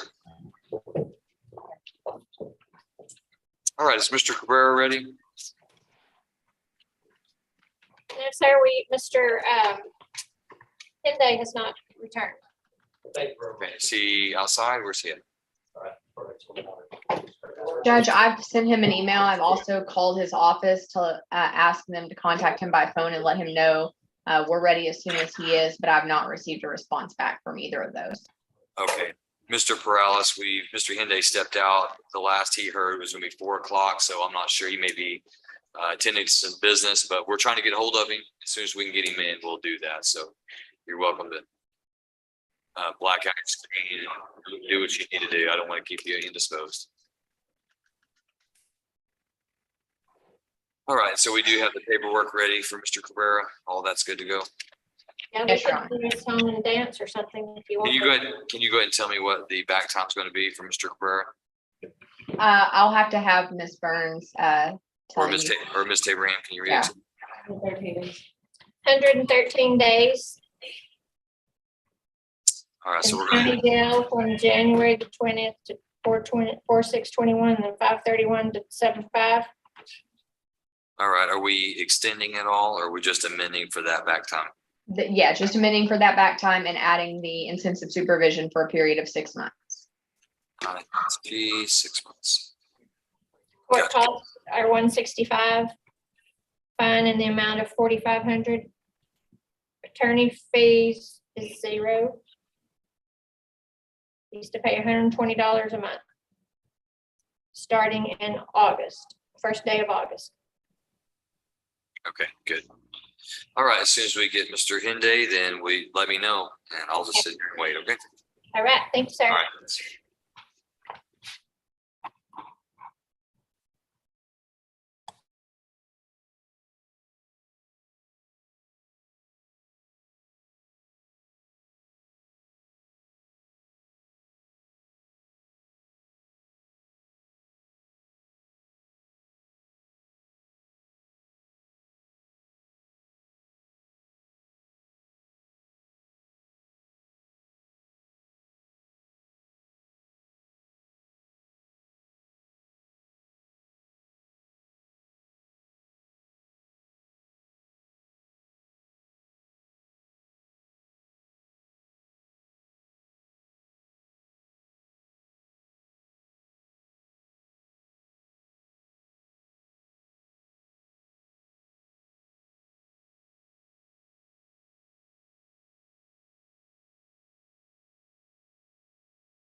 Your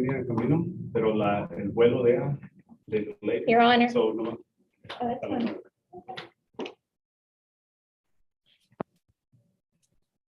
See. Okay, they're back.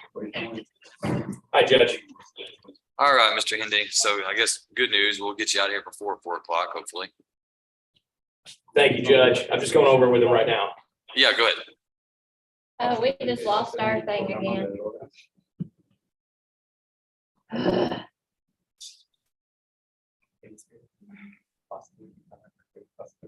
Well, as long as Mr. Perales can hear the defendant, he can see him on this screen here, so.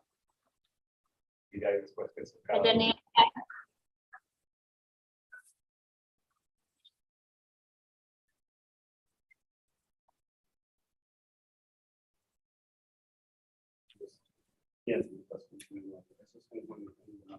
But how would I turn it to Spanish for him?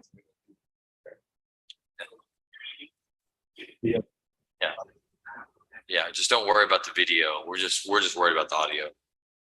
Okay. So if the video freezes, we don't care. As long as the audio stays intact. It's not connecting me right now to, hang on. I'm gonna turn it off. total now. Sure. It's a total. He did the first, he said he did the, so then we, so they had it here, but they had it, okay. So esto, si estás de acuerdo con eso, se tiene que preparar aquí. Correcto. I already told him that the wife's playing with the lady. Ella viene, llega como las 9.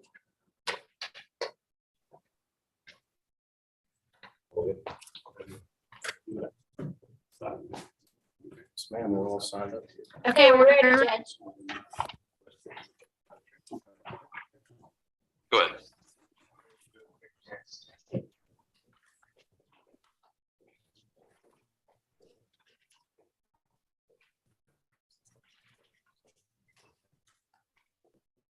And apologies, Judge, I was getting lunch.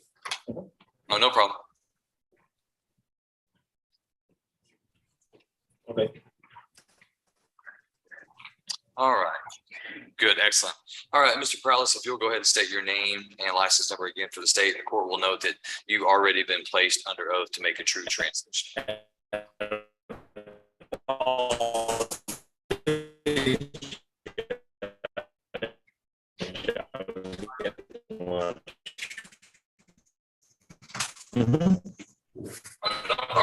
Okay, there was some audio feedback there. Jill, did y'all hear that as well, or was that just me? All right, Judge, we're ready. We heard it too.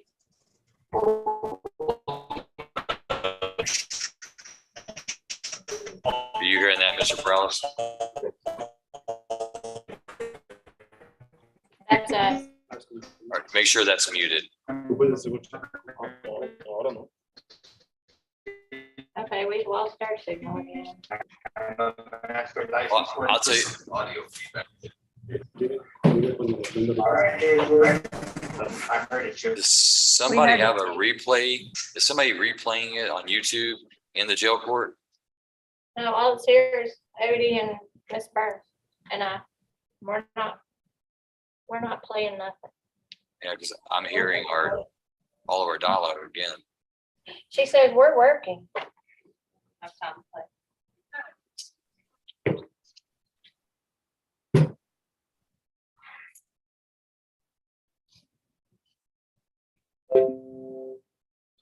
Okay. See.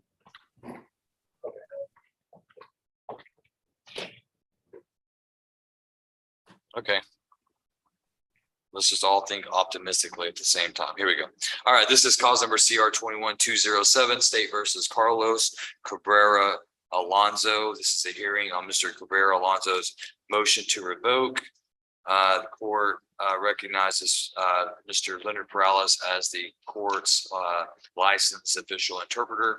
And it's my understanding, as was announced to the court previously, that the motion to revoke filed in this case will be disposed of by agreement between the defense and the state, with the state recommending that pursuant to their agreement, that the state would withdraw their motion to revoke, would amend Mr. Cabrera Alonso's motion, or I'm sorry, would amend Mr. Cabrera Alonso's conditions of community supervision to include two new conditions. One of those conditions would be that he would serve 113 days in jail as a condition of community supervision, with him receiving credit for that time that he has already spent as indicated on the paperwork.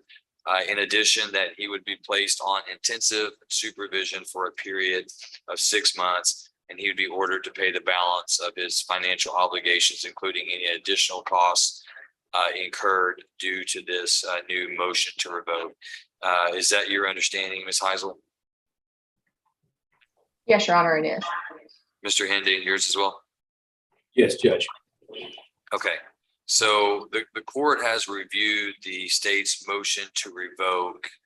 And so I looked at the violations. I see that Mr. Cabrera is alleged to have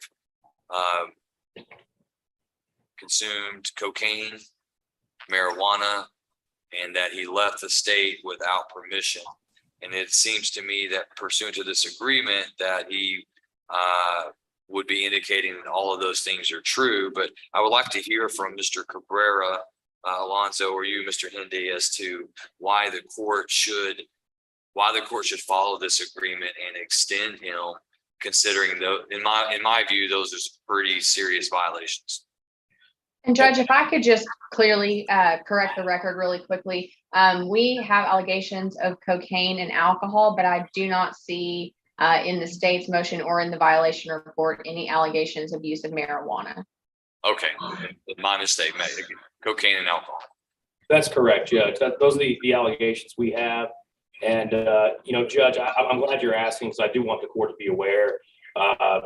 Mr. Cabrera was reporting in Oregon regularly. There is a probation officer from Van Zandt County that is contacting him. They're speaking English. He doesn't have anyone with him that speaks English when they call. So there was a miscommunication on that front. I have told him, here on forward, you're going to have people with you that speak English whenever you're checking over the phone with Van Zandt. But he has been checking in with Oregon regularly. He is halfway through the tests to get his truck driver's license. He's about to be gainfully employed in that field. So for all those reasons, Judge, respectfully, we request that you follow the plea agreement. Address for me the cocaine. Judge, I've talked to my client about it. He's telling me that he doesn't know where that came from. He was at a party where he ate some food that was being shared at the party, where there may not been people like passing drugs around, but he's telling me he never tried to snort cocaine or smoke cocaine or anything like that intentionally. So I know that you hear that excuse a lot, but he's telling me he's been trying to do the truck driver's license thing. So he was intentionally going out of his way, not just because he's on probation out of your court, but also to try to get this job, that he was really not trying to do that kind of stuff. But that's what he's telling me, Judge. And so is your client going to follow your advice and make sure that he has people who speak English with him when he's checking in, and make sure that he's in compliance with his conditions? I mean, what was his response to you when you instructed him to do so? Yeah, Judge, my understanding is that I've made him fully aware that he's exhausted the court's patience with that issue. So he's going to have people with him whenever he needs to talk to the probation officer from the county of origin, to have someone with him to interpret. He's going to continue to report with Oregon, and I don't anticipate that we're going to be back here, Judge. All right, thank you, Mr. Hendy. Thank you. Mr. Cabrera, do you want to add anything to that? Okay. And do you understand that Mr. Hendy is correct in everything that he said?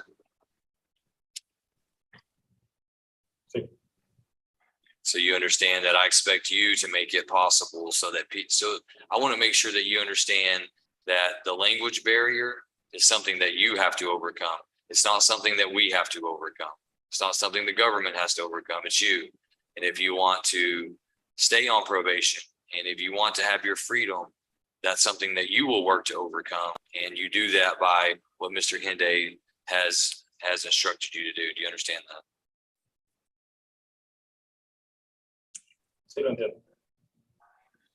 And also, whether you tested positive for cocaine and you don't know how, or if it was some other issue, do you understand that the next positive we see for any kind of substance, be it alcohol, cocaine, marijuana, anything like that, that's going to put your liberty at jeopardy. Do you understand that?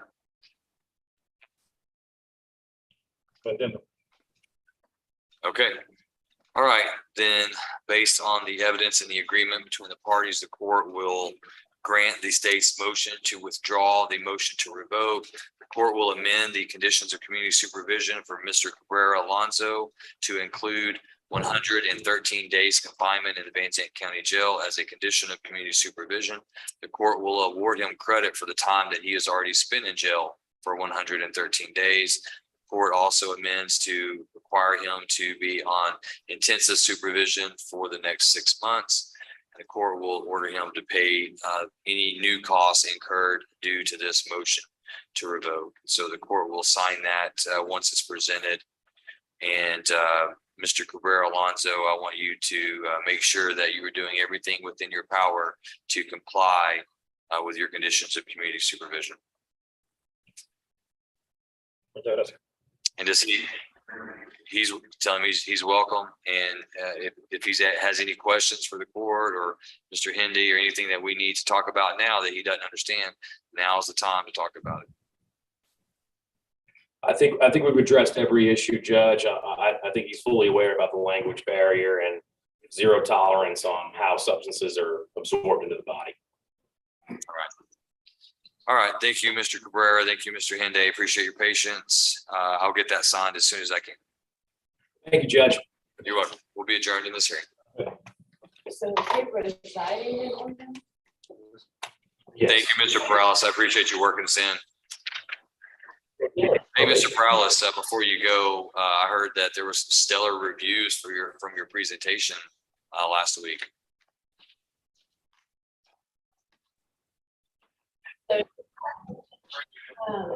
Well, I will tell you though, admittedly, this is not one of my better moments, but you can ask Ms. Abraham, Ms. Barker. I did text them and they were telling me about your presentation. And so I did tell them to go about the room and make sure that no one started realizing what a good thing we have here, because I didn't want to become second fiddle or have to like get on a schedule of behind 20 other boards. So I did tell them to kind of go out and make sure they know, hey, we started this and we're going to finish it.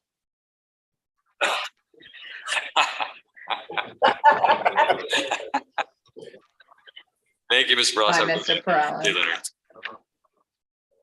We adjourn, Judge. I believe so. Let's take a quick look over the docket. Y'all told Mr. Moorhead and Mr. Ibarra about Mr. Knoll, correct? Yes, they signed their reset forms. They will Excellent. know at that time he hasn't answered his telephone. Okay. And Ms. Heisel, you've emailed the state's one PC affidavit on Dupree. Did you email that to Patty or me, or who'd you email that to? Judge, to you. Okay. All right. I will go review that. So yeah, I believe that we will, we've conducted all of our business for the day. So we'll be adjourned this time. Thank you. I'll be over shortly to sign paperwork, Judge. Thank you. Thank you, man. I appreciate it. Thank you, Mr. Woodward. Thank you, Judge.